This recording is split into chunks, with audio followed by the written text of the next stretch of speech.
সবাইকে স্বাগত জানাচ্ছি নিউজ 24 সংবাদে। পুরো আয়োজনে আপনাদের সঙ্গে আছি আমরা দুজন, আমি আসিফ টিপু এবং আমি জান্নাতুল সাদিয়া। সরকার নির্বাচন প্রভাবিত করতে চাইলে পদত্যাগ করবেন প্রধান নির্বাচন কমিশনার। রাজশাহীতে মতবিনিময় সভায় এসব কথা বলেন তিনি। কোন পদ্ধতিতে নির্বাচন হবে এ বিতর্ক নিয়ে সিসি বলেন, পিআর পদ্ধতিতে নির্বাচন সংবিধানে নেই। যারা ভোট কেন্দ্র দখলের আশায় আছেন তাদের স্বপ্ন দুঃস্বপ্নে পরিণত হবে বলেও সতর্ক করেন তিনি। রাজশাহী থেকে মতিউর মর্তুজার তথ্যচিত্রে রিপোর্ট। বিগত ৩ নির্বাচনে অনিয়ম জালিয়াতির ক্ষত কাটিয়ে ফেব্রুয়ারির প্রথমার্ধে ভোট ধরেই এগোচ্ছে নির্বাচনী ট্রেন। এবার নির্বাচনকে উৎসবমুখর করতে যাবতীয় প্রস্তুতি নিচ্ছে ইসি। চূড়ান্ত ভোটার তালিকা ২ সপ্তাহের মধ্যে হবে প্রকাশ। সীমানা নির্ধারণ বিষয়ে আগামী সপ্তাহ পর্যন্ত চলবে শুনানি। চলছে ভোট কেন্দ্র বাছাইয়েরও কাজ। শনিবার সকালে রাজশাহীতে নির্বাচন কর্মকর্তাদের সাথে মতবিনিময় করেন প্রধান নির্বাচন commissioner AMM Nasir Uddin.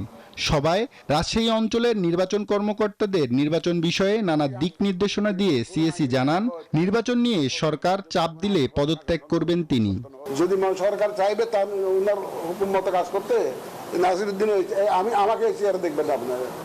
Vote জালিয়াতির বিষয়ে সতর্ক করে প্রধান নির্বাচন কমিশনার বলেন, যারা ভোট কেন্দ্র দখলের আশায় আছেন তাদের স্বপ্ন দুঃস্বপ্নে পরিণত হবে। নির্বাচন কমিশনের যেসব সদস্য স্ব-উদ্যোগে ভোট জালিয়াতিতে জড়িত ছিল তারা এবার অংশ নেবেন না নির্বাচন কার্যক্রমে। যারা ভোট কেন্দ্র দখল করার জন্য নিয়ত করে বসে আছেন, বাক্স দখল করার জন্য নিয়ত করে আছেন, তাদের স্বপ্ন ভঙ্গ হবে। কেন্দ্র দখল করে জিতবো, বাক্স দখল করে জিতবো, সেই সুযোগ ইনশাআল্লাহ তারা পাবে না। কোন পদ্ধতিতে নির্বাচন অনুষ্ঠিত হবে এ বিতর্ক নিয়ে প্রধান নির্বাচন কমিশনার বলেন, পিআর পদ্ধতিতে নির্বাচন সংবিধানে নেই। পিআর পদ্ধতি তো বিভিন্ন রাজনৈতিক দল দাবি করতেছে, এটা তো আমাদের কনস্টিটিউশনে নাই, আর কোনো আইনেও নাই। আমরা শাসনতন্ত্র এবং আইন দ্বারা গাইডেড, এর বাইরে আমরা যেতে পারি না। সিএসি আরও জানান, আইন শৃঙ্খলা পরিস্থিতির উন্নতি হয়েছে। ভোটের আগে অবৈধ অস্ত্র উদ্ধার অভিযান চলবে। অস্ত্রবাজি করে ভোটে জয়ী হওয়া যাবে না। আব্দুল্লাহ মামুন, নিউজ 24। বাংলাদেশের মানুষ পিআর গ্রহণ করেনি, কিন্তু কিছু পাওয়ার আশায় পিআর নিয়ে মাতামাতি করছে কয়েকটি দল। এমন মন্তব্য করেছেন বিএনপির স্থায়ী কমিটির সদস্য সালাহ উদ্দিন আহমেদ। পিআর না করে দাবি নিয়ে বিএনপির সাথে রাজনৈতিক দলগুলোকে আলোচনার আহ্বান জানান তিনি। কক্সবাজারে চকরিয়া বিএনপির সম্মেলনে এসব কথা বলেন তিনি। এদিকে জামালপুরে বিএনপির স্থায়ী কমিটির আরেক নেতা ইকবাল হাসান মাহমুদ টুকু বলেছেন, যারা পিআর চায় তারা ৭১-এ এই দেশের স্বাধীনতার বিরোধিতা করেছে। ৫ বছর পর কক্সবাজারের চকরিয়ায় বিএনপির সম্মেলন ঘিরে শনিবার সকাল থেকে নেতাকর্মীদের ঢল। ব্যানার, ফেস্টুন আর পোস্টারে ছেয়ে যায় গোটা এলাকা। সম্মেলনে যোগ দেন বিএনপির স্থায়ী কমিটির সদস্য সালাউদ্দিন আহমেদ। বলেন, পিআর সাধারণ মানুষ গ্রহণ করেনি, তাই ভোটের অধিকার প্রয়োগের মধ্য দিয়ে নির্বাচিত সরকার গঠন করতে হবে। পিআর তো বাংলাদেশের মানুষ গ্রহণ করে নাই, কেউ পিআর বলে এখনো বলা হচ্ছে। উদ্দেশ্য কিন্তু পিআর না, উদ্দেশ্য হচ্ছে পিআর করে যদি কিছু পায়। যাই হোক, আমরা আলাপ আলোচনা করবো। যে সমস্ত ভাইয়েরা, যে সমস্ত রাজনৈতিক দলেরা পিআর করে আপনারা হয়রান পেরেশান হয়ে যাচ্ছেন, আসুন আলাপ আলোচনা করি। আপনাদের কি দাবি দেওয়া আছে সে সমস্ত আমরা শুনবো এবং আমরা গণতন্ত্রের প্রতিষ্ঠা করবো। এদিন জামালপুরে ৯ বছর পর অনুষ্ঠিত হয় বিএনপির দ্বিবার্ষিক সম্মেলন, যেখানে স্থায়ী কমিটির সদস্য ইকবাল হাসান মাহমুদ টুকু বলেন, পিআর তারাই চায় যারা ৭১-এ এই দেশের স্বাধীনতার বিরোধিতা করেছে। পিআর পদ্ধতি কি? পিআর পদ্ধতি হচ্ছে ভোট দিব সন্দ্বীপে, আর প্রার্থী থাকবে হলো মালদ্বীপে। এটার নাম হলো পিআর পদ্ধতি। আমাদের বাংলাদেশের মানুষ যারা ভোট করে, ভোট দেয়, তারা তাদের প্রার্থীকে দেখতে চায়। পিআর মানুষ খায়ও না, পড়েও না, বিশ্বাসও করে না। দ্বিবার্ষিক সম্মেলন ও সমাবেশ ঘিরে দিনব্যাপী নেতাকর্মীদের মধ্যে ব্যাপক উপস্থিতি ও উৎসাহ উদ্দীপনা লক্ষ্য করা যায়। শাহরিয়ার কবির, নিউজ 24, ঢাকা। জনগণ নির্বাচনমুখী হলে কোনো ষড়যন্ত্র কাজে আসবে না, এমন মন্তব্য করেছেন স্বরাষ্ট্র উপদেষ্টা জাহাঙ্গীর আলম চৌধুরী। প্রধান উপদেষ্টার ঘোষিত সময় অনুযায়ী ফেব্রুয়ারিতে নির্বাচনের জন্য আইন শৃঙ্খলা বাহিনী সব ধরনের প্রস্তুতি নিয়েছে বলেও জানান তিনি। শনিবার বিএডিসি হিমাগার পরিদর্শন শেষে এসব কথা বলেন স্বরাষ্ট্র উপদেষ্টা। ফেব্রুয়ারিতে নির্বাচন ধরেই প্রস্তুত হচ্ছে আইন শৃঙ্খলা বাহিনী। নির্বাচনের আগে 5 আগস্টের পর লুট হওয়া সব অস্ত্র উদ্ধার করতে চায় তারা। তবে নির্বাচন বানচালের ষড়যন্ত্র হচ্ছে বলে অভিযোগ করছে বিভিন্ন রাজনৈতিক দল। শনিবার দুপুরে বাংলাদেশ কৃষি উন্নয়ন কর্পোরেশন বিএডিসি হিমাগার পরিদর্শনে গিয়ে স্বরাষ্ট্র উপদেষ্টা জানালেন, জনগণ নির্বাচনমুখী হলে কোনো ষড়যন্ত্র কাজে আসবে না। যার যার মত শেষে প্রকাশ করতে পারতে, জনগণ হলো ডিসিশন নিবে। মানে জনগণ যে সময় ভোটারমুখী হয়ে যাবে এবং পলিটিক্যাল পার্টিগুলোর জন্য ভোটারমুখী হয়ে যাবে, সেই সময় দেখবেন এই সব কিছু কেউ কোনো বাধা দিতে পারবে না। এটা হলো জনগণ হলো আমাদের মেইন ফ্যাক্টর। অস্ত্র উদ্ধারের প্রসঙ্গে এক প্রশ্নের জবাবে স্বরাষ্ট্র উপদেষ্টা বলেন, শুধু নির্বাচন উপলক্ষে না, দেশে অন্য সময়েও যেন কোনো ধরনের অস্ত্র ঢুকতে না পারে সে বিষয়ে পদক্ষেপ নেওয়া হবে। আজকেও কিন্তু অস্ত্র উদ্ধার হয়েছে। অস্ত্র এটা কিন্তু একটা চলমান প্রক্রিয়া, এটা কিন্তু ডেইলি অস্ত্র উদ্ধার হচ্ছে। ইলেকশনের আগে আমরা আশা করতেছি প্রায় অস্ত্র আমরা উদ্ধার করে ফেলবো। নির্বাচন নিয়ে আওয়ামী লীগের বক্তব্যের প্রসঙ্গে স্বরাষ্ট্র উপদেষ্টা বলেন, যার যার মত সে প্রকাশ করতে পারে, সিদ্ধান্ত নেবে জনগণ। আমাদের ক্ষেত্রে নির্বাচনের প্রস্তুতি যেভাবে নেওয়া দরকার আমরা ওইভাবেই প্রস্তুতি নিচ্ছি। আল্লাহ দিলে ফেব্রুয়ারি মাসে নির্বাচন করতে আমাদের কোনো ধরনের অসুবিধা হবে না। এটা হলো ফেসবুক দেশ, হলো আমরা স্বাধীন দেশ। আপনারা কিন্তু আগে অনেক কিছু প্রকাশ করতে পারেননি, এখন আপনারা সব কিছু প্রকাশ করতে পারেন। পরে দারুসালাম থানার কার্যক্রম পরিদর্শন করেন স্বরাষ্ট্র উপদেষ্টা। জানান, ডিএমপিতে যেসব থানার নিজস্ব ভবন নেই তাদের স্থায়ী ভবনের বিষয়ে কাজ করছে সরকার। নিউজ 24, ঢাকা। রাষ্ট্র সংস্কারের আলোচনার তর্ক বিতর্ক হতাশা তৈরি করেছে বলে মন্তব্য করেছেন বিএনপির মহাসচিব মির্জা ফখরুল ইসলাম আলমগীর। বলেন, গণতন্ত্রে তর্ক বিতর্ক থাকবেই, তবে মাঝে মধ্যে তা হতাশার জায়গায় পৌঁছে যাচ্ছে। উগ্রবাদ ছড়ানোর চেষ্টা হতাশা তৈরি করছে বলেও জানান তিনি। মির্জা ফখরুল বলেন, রাষ্ট্র কাঠামো না পাল্টিয়ে জোড়া তালি দিয়ে কোনো পরিবর্তন সম্ভব নয়।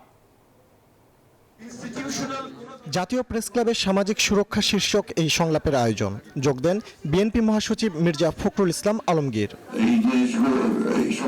এ সময় মানুষের প্রগতিশীল চিন্তাকে ভিন্ন খাতে নিয়ে উগ্রবাদ ছড়িয়ে দেওয়ার চেষ্টা চলছে বলে অভিযোগ করেন বিএনপি মহাসচিব। জানান, শান্তিপূর্ণভাবে ক্ষমতা হস্তান্তরের প্রক্রিয়া তৈরি না হলে কাজে আসবে না সংস্কার।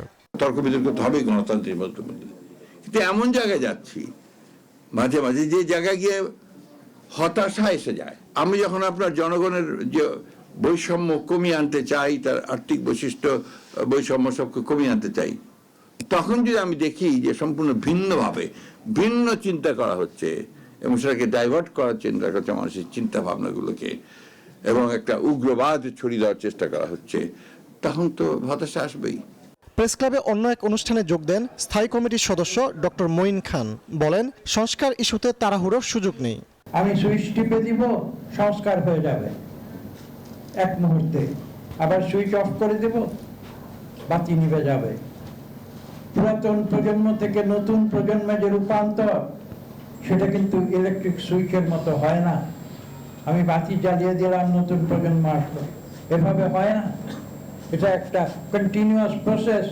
এদিকে ঢাকা রিপোর্টার্স ইউনিটিতে ফেসিস্ট আমলের গণমাধ্যম শীর্ষক আলোচনায় অংশ নেন স্থায়ী কমিটির সদস্য আমির খসরু মাহমুদ চৌধুরী। রাজনীতি, অর্থনীতি সহ সব ক্ষেত্রে গণতন্ত্রের প্রতিফলন ঘটানোর তাগিদ দেন তিনি। এটা নতুন বাংলাদেশ এবং মানুষের আকাঙ্ক্ষা প্রত্যাশার জায়গাটা অন্য জায়গায় চলে গেছে। যে সমস্ত রাজনীতিবিদ বুঝবে না, যে রাজনৈতিক দল বুঝবে না, তাদের কোনো ভবিষ্যৎ নাই বাংলাদেশে। রাজনীতি শুধু গণতন্ত্রায়ন করলে চলবে না, আপনার অর্থনীতিকে গণতন্ত্রায়ন করতে হবে, আপনার মিডিয়াকে গণতন্ত্রায়ন করতে হবে। গণতন্ত্র খালি ভোট দিয়ে সরকার গঠন করলে হবে না, প্রত্যেকটি জায়গায় গণতন্ত্রের প্রতিফলন যদি ঘটাতে না পারে তাহলে গণতন্ত্র কাজ করবে না। ক্ষমতায় আসলে দেশে মুক্ত সাংবাদিকতা নিশ্চিত করতে কমিশন গঠন করা হবে বলেও জানান বিএনপির এই নেতা। ফজলে রাব্বি সৌরভ, নিউজ 24, ঢাকা।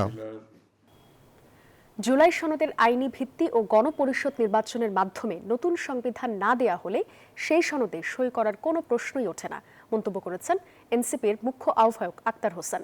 সকালে রাজধানীর বাংলা মোটরে এনসিপির কার্যালয়ে সংবাদ সম্মেলনে এই কথা বলেন তিনি। আরও বলেন, যদি সরকার সামনে নতুন সংবিধান ও জুলাই সনদের বিষয় অপরিপূর্ণ রাখে এবং তা বাস্তবায়ন না করে নির্বাচনের দিকে অগ্রসর হয়, সেই নির্বাচনে অংশগ্রহণের ক্ষেত্রে এনসিপির সংশয়ের জায়গা রয়েছে। আক্তার হোসেন আরও বলেন, বাংলাদেশে যে নির্বাচন হবে তার মাধ্যমে এদেশের মানুষ একটা নতুন শাসনতান্ত্রিক কাঠামো পাবে। এই আকাঙ্ক্ষা যদি নির্বাচনের মাধ্যমে পূরণ না হয়, তাহলে সেই নির্বাচনে অংশগ্রহণ করার কোনো মানে থাকে না। প্রস্তাবনাগুলো সেগুলোকে যদি সত্যিকার অর্থেই বাস্তবায়ন করতে হয়, সেই অঙ্গীকার যদি রাজনৈতিক দল যদি তাদের কমিটমেন্ট সঠিকভাবেই তারা করতে পারেন, তাহলে গণপরিষদ নির্বাচনের মধ্য দিয়ে নতুন সংবিধান প্রণয়ন করাই একমাত্র সমাধান হিসেবে জাতির কাছে উপস্থাপিত হয়। দর্শক, ঢাকা সফররত পাকিস্তানের উপপ্রধানমন্ত্রী ইসহাক দারের সঙ্গে কিছুক্ষণের মধ্যে গুলশানে বৈঠকে বসতে যাচ্ছে বিএনপি নেতারা। প্রতিনিধি দলের নেতৃত্বে থাকছেন বিএনপি মহাসচিব মির্জা ফখরুল ইসলাম আলমগীর। এদিকে ইসহাক দারের সঙ্গে বৈঠক করেছেন জামায়াত ও এনসিপি নেতারা। বিকেলে গুলশানে পাকিস্তানের দূতাবাসে তাদের বৈঠক হয়। আলোচনা শেষে সাংবাদিকদের সঙ্গে কথা বলেন তারা। দু দলের নেতারাই জানান, দুদেশের স্বার্থ সংশ্লিষ্ট বিষয়ে আলোচনা হয়েছে।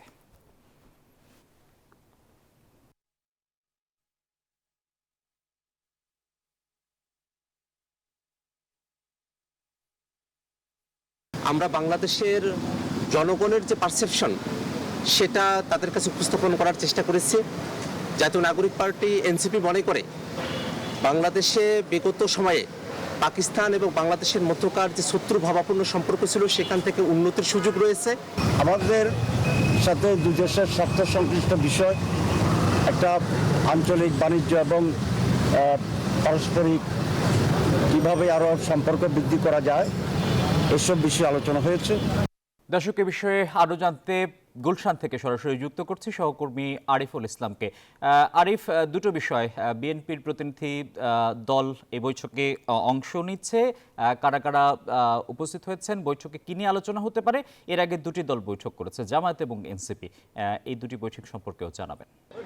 জি আসিফ টিপু, এই মুহূর্তে আমি গুলশানে যে পাকিস্তানের যে দূতাবাস রয়েছে সেই দূতাবাসের পাশেই রয়েছে। আর কিছুক্ষণ আগে হচ্ছে বিএনপির মহাসচিব মির্জা ফখরুল ইসলামের নেতৃত্বে হচ্ছে একটি প্রতিনিধি দল হচ্ছে ভিতরে প্রবেশ করেছেন। আর আপনি জানেন যে পাকিস্তানের যে উপপ্রধানমন্ত্রী ইসহাক দার, তার সাথে বৈঠক করার জন্য মূলত তারা প্রবেশ করেছেন। আর এর আগে হচ্ছে জামায়াত ইসলামীর নায়েবে আমিরের নেতৃত্ব হচ্ছে 5 সদস্যের একটি দল হচ্ছে এখানে বৈঠক করেছেন। আর তারও আগে হচ্ছে এনসিপির হচ্ছে 7 সদস্যের একটি দল হচ্ছে এখানে বৈঠক করেছেন। আর তারা বৈঠক করে এসে হচ্ছে আমাদেরকে জানিয়েছেন যে বাংলাদেশ এবং পাকিস্তানের মধ্যে যে সম্পর্ক উন্নয়নের যে বিষয়টি, এই বিষয়টিকে গুরুত্ব দেওয়া হয়েছে। সেই সাথে এনসিপি নেতারা বলছেন যে 71-এ যে অমীমাংসিত যে বিষয়গুলো রয়েছে সেগুলো তারা পুনরুদ্ধার বা সম্পর্ক কীভাবে উন্নয়ন করা যায়, সেগুলো মীমাংসার মাধ্যমে কীভাবে সম্পর্ক উন্নয়ন করা যায় সেই বিষয়টিতে জোর দেওয়া হয়েছে। সেই সাথে পাকিস্তানের যে উপপ্রধানমন্ত্রী তিনি আবার আশ্বাস দিয়েছেন যে তারাও কিন্তু এই যেই অমীমাংসিত যে বিষয়গুলো রয়েছে সেগুলো তারা মীমাংসা করার জন্য প্রস্তুত রয়েছেন, এমনটা কিন্তু বলছেন। আর সেই সাথে জামায়াত ইসলামীর নেতৃবৃন্দ এসেও কিন্তু সংবাদ সম্মেলন করেছেন। তারা বলছেন যে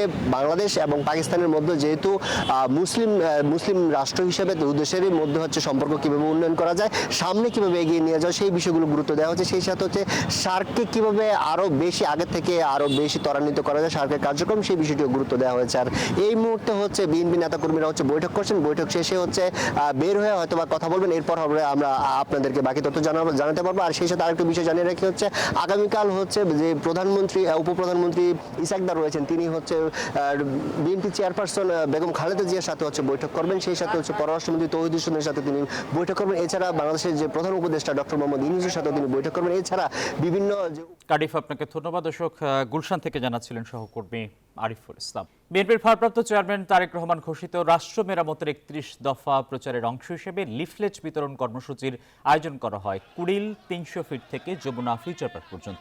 বিকেলে লিফলেট বিতরণে অংশ নেন ঢাকা মহানগর উত্তর বিএনপির যুগ্ম আহ্বায়ক SM জাহাঙ্গীর হোসেন ও খিলক্ষেত কুড়িল বিএনপির অঙ্গ সংগঠনের নেতৃবৃন্দ। এ সময় SM জাহাঙ্গীর বলেন, বিএনপি গণতন্ত্রে বিশ্বাসী, তাই কোনো পিআর পদ্ধতিতে নয়, গণতান্ত্রিক উপায়ে সরকার গঠন করতে চায়। যারা পিয়ার পদ্ধতি চায় তারা গণতন্ত্রে আস্থা রাখে না বলে মন্তব্য করেন তিনি। এছাড়া তিনি বলেন, আগামীর বাংলাদেশ হবে তারেক রহমানের বাংলাদেশ, আর সেই লক্ষ্যে নির্বাচনের জন্য অবিরাম কাজ করে যাওয়ার জন্য কর্মীদের প্রতি আহ্বান জানান।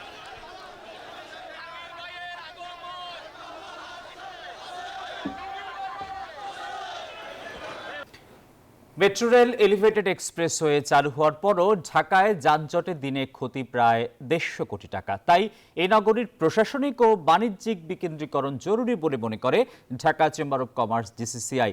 তবে ঢাকাকে বাঁচাতে শুধু ব্যক্তির নয়, সামগ্রিক ব্যবস্থার পরিবর্তন দরকার বলে মনে করেন পরিবেশ উপদেষ্টা। জানান, শিল্প দূষণের বিরুদ্ধে দ্রুত শুরু হচ্ছে অভিযান।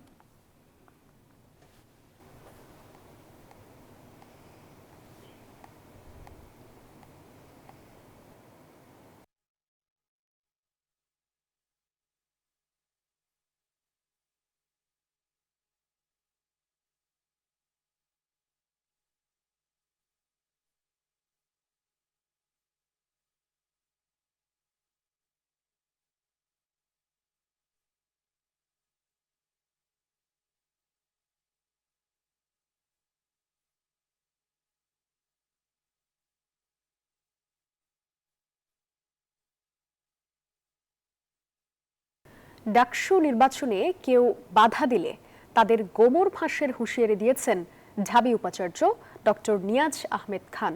শনিবার সকালে এক আলোচনা সভায় এই হুঁশিয়ারি দেন তিনি আরও বলেন, যে কোনো মূল্যে নির্বাচন সুষ্ঠু ও নিরপেক্ষ করা হবে। এদিকে নির্বাচনের মাঠে উত্তেজনার পারদ চড়ছেই, প্রচারণা বন্ধের নির্দেশনা মানছেন না কেউ। বিতর্কিত প্রার্থী এবং আচরণবিধি লঙ্ঘন নিয়েও রয়েছে নানা প্রশ্ন। ডাকসু নির্বাচনের প্রচারের মাঠে নামার আইনি সুযোগ এখনও নেই, তবে ক্যাম্পাসে জনসমাগম, বিলবোর্ড, পোস্টার আর দাঁড়ে দাঁড়ে ভোট চাওয়ার ঘটনা এখন অহরহ। নির্বাচনী আচরণবিধি লঙ্ঘনের অভিযোগ উঠেছে অনেকের বিরুদ্ধে।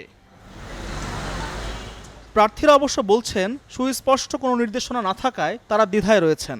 নির্বাচন কমিশনের জায়গা থেকে আমাদেরকে কোনো কিছু এখন পর্যন্ত বলা হয় নাই। এটাই আমাদের জীবনে প্রথম নির্বাচন, সুতরাং বিশ্ববিদ্যালয় প্রশাসনের উচিত ছিল যে এটা এক ধরনের তাড়াহুড়া করে আনুষ্ঠানিকতা ডাকসু নির্বাচন না করে সবাইকে প্রথমে নির্বাচন আচরণবিধি সম্পর্কে সম্যক ধারণা দেওয়া।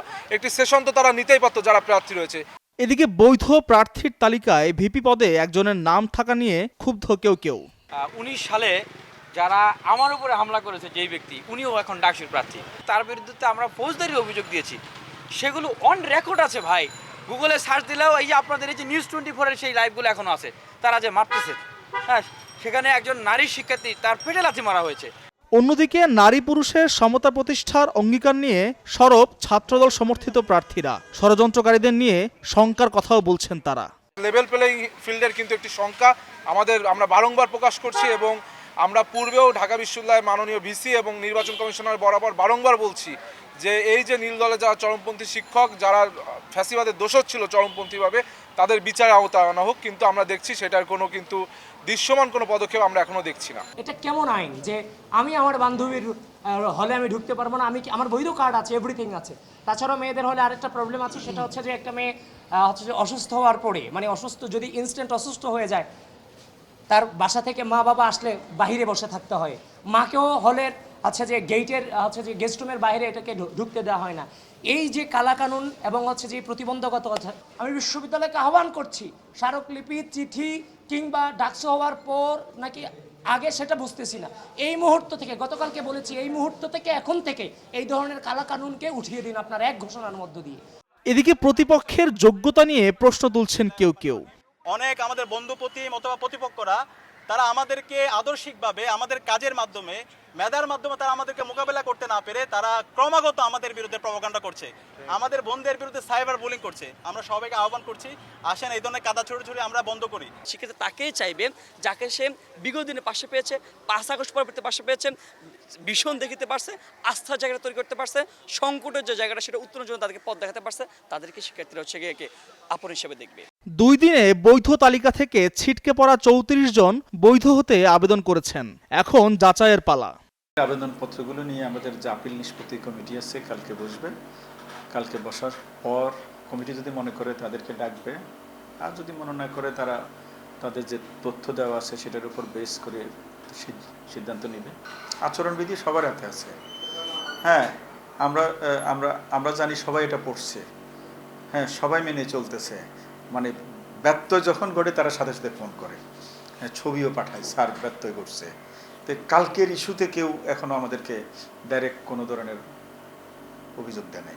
এদিকে ডাকসু নির্বাচন সুষ্ঠু ও নিরপেক্ষ করতে প্রত্যয়ী ঢাবি উপাচার্য বলেন, কেউ বাধা দিলে তাদের গোমর ফাঁস করা হবে। সমস্ত অংশীজনদের সাথে সিস্টেম্যাটিক আলোচনা করে 70টির বেশি মিটিং আলোচনার পরে আমরা এতটুক এগিয়েছি। সবাই যতক্ষণ আমার সাথে থাকবেন ততক্ষণ এই প্রক্রিয়া চলবে। যখন আপনি হাত ছেড়ে দিবেন আমি সবাইকে ডেকে এনে বলে ঠিক কোন পর্যায়ে আছি সেটা আপনাকে জানিয়ে দেব। নির্বাচন ঘিরে প্রতিদিনই ঘটছে নতুন মেরুকরণ। চূড়ান্ত প্রার্থী তালিকা প্রকাশের পর নির্বাচনী প্রচারণা কোন দিকে মোড় নেয় সেদিকেই এখন সবার নজর। আনুষ্ঠানিক প্রচারণা শুরু হওয়ার আগেই নির্বাচনী হাওয়ায় ভাসছে ঢাকা বিশ্ববিদ্যালয় ক্যাম্পাস। একদিকে চলছে মনোনয়ন ফিরে পাওয়ার দৌড়, অন্যদিকে প্রার্থীরা ব্যস্ত নিজেদের ইশতেহার জানাতে। সব মিলিয়ে আচরণবিধি লঙ্ঘন হলেও এ বিষয়ে নীরব নির্বাচন কমিশন। আল মোহামিনুল খান, নিউজ 24, ঢাকা। মুন্সিগঞ্জে ময়নাতদন্ত শেষে সবুজবাগ বড়দেশ্বরী কালী মন্দিরে শেষকৃত্য সম্পন্ন হয়েছে ৭১ বছর বয়সী আজকের পত্রিকার জ্যেষ্ঠ সহকারী সম্পাদক বিভুর রঞ্জন সরকারের। গত বৃহস্পতিবার রাজধানীর সিদ্ধেশ্বরীর বাসা থেকে বের হওয়ার পর মুন্সিগঞ্জে মেলে তার মরদেহ। আজ নেই দীর্ঘ 5 দশকের সাংবাদিকতা জীবনের ব্যস্ততা, নেই সত্য লিখে বেঁচে থাকার শঙ্কা, নেই আর্থিক টানাপোড়েন, হিসাব নিকাশ, জাগতিক কোনো চিন্তা ভাবনা বা পত্রিকার কোনো কাজও নেই। আজ অফুরন্ত ছুটির দিন, তাই শেষবারের মতো নিজ বাসা অপসরায় নিথর দেহে জ্যেষ্ঠ সাংবাদিক বিভুরঞ্জন সরকার। শনিবার বিকালে রাজধানীর সিদ্ধেশ্বরীর বাসায় গুণী এই সাংবাদিককে শেষ বিদায় জানাতে আসেন স্বজন, সহকর্মী ও বন্ধুরা। ছুটে আসেন ভক্তরাও। যখন ঢাকা বিশ্ববিদ্যালয়ের ছাত্র ছিলাম তখন ওনার লেখা পড়তাম। যায় দিনে উনি ছদ্মনামে তারিক ইব্রাহিম নামে লিখতেন। তারা বলেন, দীর্ঘ 50 বছর দেশের জন্য লিখেছেন যে বন্ধু, তার পরিবারের পাশে যেন দাঁড়ান সাংবাদিকরা। সত্য এবং ন্যায়ের পক্ষে থেকে দেশের পক্ষে কাজ করার মতো মানুষ আমি কম দেখেছি। তার পত্রিকা অফিস বা তার যে আপনাদের সাংবাদিক সমিতি আছে, এইসব জায়গা থেকে যে সমস্ত ফ্যামিলি কেউ মারা গেলে যে বেনিফিটটা পায় তার পরিবার জন্য পায়, এটা আপনারা ইনশিওর করবেন, চেষ্টা করবেন। তার ভাই চিররঞ্জন সরকার জানান, রাজধানীর সবুজবাগের বরদেশ্বরী কালী মন্দির ও শ্মশানে শেষকৃত্য হচ্ছে। বরদেশ্বরী কালী মন্দির সবুজবাগ যাব, সেইখানে বিভুরঞ্জন সরকারের শেষকৃত্যানুষ্ঠান অনুষ্ঠিত হবে। কোনো কথাই এখন আমাদের বলার মতো বাস্তবতা নেই। এর আগে মুন্সিগঞ্জ জেনারেল হাসপাতালের মর্গে পুলিশ ও স্বজনদের উপস্থিতিতে ময়নাতদন্ত সম্পন্ন হয়। বিভুরঞ্জনের শরীরের বাইরে ও ভেতরে আঘাতের কোনো চিহ্ন নেই বলে জানিয়েছেন ময়নাতদন্ত সম্পন্নকারী চিকিৎসক। জীবনের শেষ চিঠিতে বিভুরঞ্জন সরকার লিখে গেছেন, সত্য লিখে বাঁচা সহজ নয়, তাই হয়তো এমন মৃত্যুকে আলিঙ্গন করেছেন আর জীবনের শেষ লিখায় রেখে গেছেন অনেক অভিযোগ ও প্রশ্ন। মাসুদা লাবনী, নিউজ 24, ঢাকা। যুক্তরাষ্ট্রের সঙ্গে শুল্ক সমঝোতা সরকারের বড় অর্জন বলেছেন প্রধান উপদেষ্টা প্রেস সচিব শফিকুল আলম। শনিবার সকালে রাজধানীর ডেইলি স্টার ভবনে এক গোল টেবিল বৈঠকে এই কথা বলেন তিনি। গভর্নমেন্টের একটা বড় একটা চ্যালেঞ্জ ছিল যে গ্লোবাল সাপোর্টটা নেওয়া, এটা একটা ইন্টারিম গভর্নমেন্ট, এবং আমরা যে ডেমোক্রেটিক ট্রানজিশনে যাচ্ছি, এই ডেমোক্রেটিক ট্রানজিশনের জন্য যতটুকু ইন্টারন্যাশনাল সাপোর্ট নেওয়া যায়, যতটুকু এটাকে সর্বোচ্চ চেষ্টা করা, যত লো ট্যারিফে আমরা ওদের মার্কেটে ঢুকতে পারি, সেটা আমাদের একটা বড় ধরনের আমাদের ইকোনমির জন্য একটা বড় অ্যাডভান্টেজ তৈরি করে। এশিয়া কাপের দল নিয়ে সংবাদ সম্মেলনে সোহান সাইফকে দলে নেওয়া ও সৌম্য মিরাজকে বাদ দেওয়ার ব্যাখ্যা দিলেন বিসিবির প্রধান নির্বাচক। বাদ পড়া খেলোয়াড়দের আত্ম উপলব্ধির বার্তা দিলেন তিনি। গাজী আশরাফ হোসেন লিপু বলছেন, এশিয়া কাপের শিরোপা জেতার সক্ষমতা আছে বাংলাদেশের। এশিয়া কাপে 3 বার ফাইনাল খেলেও এখনো শিরোপার দেখা পায়নি বাংলাদেশ। টি-20 ফরম্যাটে পিছিয়ে থাকলেও এবার আরব আমিরাত থেকে শিরোপা নিয়ে আসার স্বপ্ন দেখছেন প্রধান নির্বাচক। কিন্তু আলোচনায় প্রশ্ন ছিল হঠাৎ করে কিভাবে সাইফ হাসান এশিয়া কাপের মতো বড় মঞ্চে জায়গা পেলেন, তার ভূমিকা কি হবে, কতদিনই বা সুযোগ দেয়া হবে। সোহানকে নিয়েও উঠেছে আলোচনা, দিলেন সবকিছুর ব্যাখ্যা। নাম্বার 4, 3 অথবা যদি ওপরে নতুন বলে 1-2 জায়গায় আমার কোনো প্লেয়ার লাগে, তো সেই আলোকে সাইফ হাসানকে আমরা দিকে চোখ ছিল এবং এবার তাকে অন্তর্ভুক্ত করা হয়েছে। আমরা মনে করি যে আমাদের একটা খুব ভালো চয়েস সেখানে, যেমন জাকির আলীর একটা আঘাত পেয়েছিল শ্রীলঙ্কা সিরিজে, সো দ্যাট সেই ব্যাকআপের ক্ষেত্রে আমরা এই মুহূর্তেই তাকে সেরা মনে করছি। সৌম্য সরকার আর মেহেদী মিরাজকে বাদ দেওয়ার ক্ষেত্রে এই নির্বাচকের বার্তা ছিল পরিষ্কার, স্কিল আর ধারাবাহিকতায় উন্নতি না করলে টি-20 দলে তাদের জায়গা দেখেন না তিনি। মিরাজের ক্ষেত্রে আমরা বলবো যে আমাদের টিম কম্বিনেশনে আসলে Sheikh Mahedi is there in 11, so that আমাদের যদি এটা 17 মেম্বার হতো, Mehedi Miraz could be there. তিনি আমাদের গ্রেটার ক্যানভাসে আছেন, তার অভিজ্ঞতাটাকে আমরা ফেলে দিতে পারি না, তার সক্ষমতা যেটা আছে তাকে আরেকটু পুনরুদ্ধার করতে হবে। And he knows how he should come back. I mean টিমের কোচ এবং সবাই আছেন তাকে সহযোগিতা করার জন্য। অধরা ট্রফি কি মিলবে বাংলাদেশের, সেই প্রশ্ন হাজারো ক্রিকেট প্রেমীদের। ইমরান হোসেন, নিউজ 24, ঢাকা। এই ছিল নিউজ 24 সংবাদে। এতক্ষণ আমাদের সঙ্গে থাকায় সবাইকে ধন্যবাদ।